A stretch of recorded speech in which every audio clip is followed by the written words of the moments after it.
queridos hermanos. Siempre es lindo cuando el Evangelio nos remite a otro texto. Y el Evangelio de hoy nos remite al de ayer, cuando Jesús estaba en la sinagoga.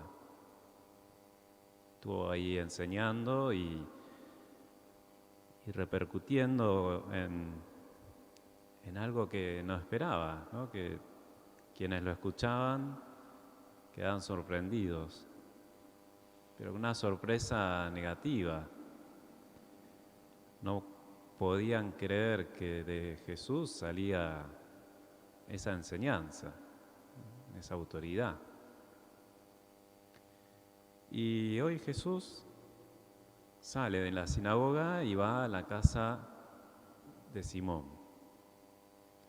Simón, que todavía no es un discípulo, o por lo menos todavía no fue el llamado de los discípulos. Simón es uno más, que debe haber estado ahí cerca de Jesús.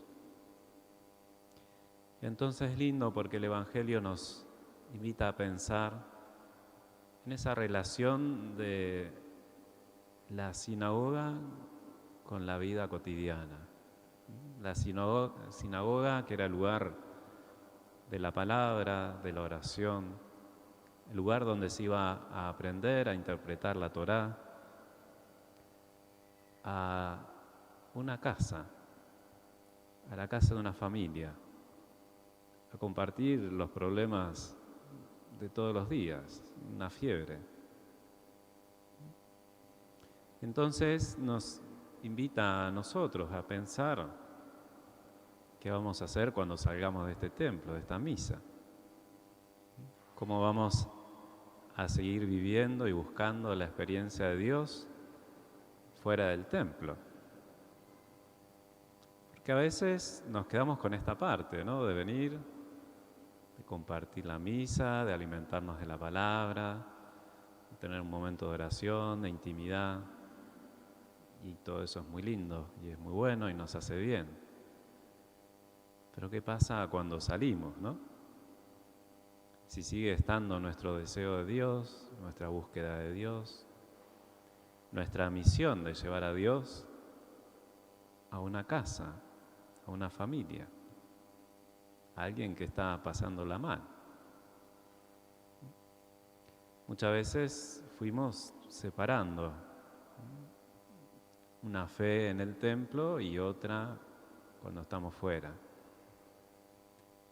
Bueno, hoy Jesús sale de la sinagoga y se mete en una casa.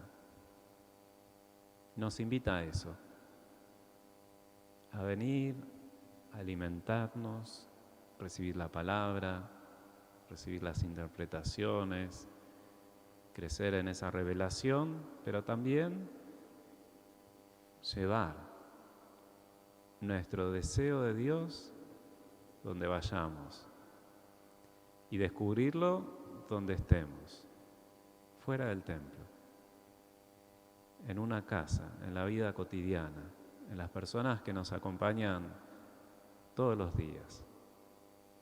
Porque la obra de Dios sucede acá, también en una casa.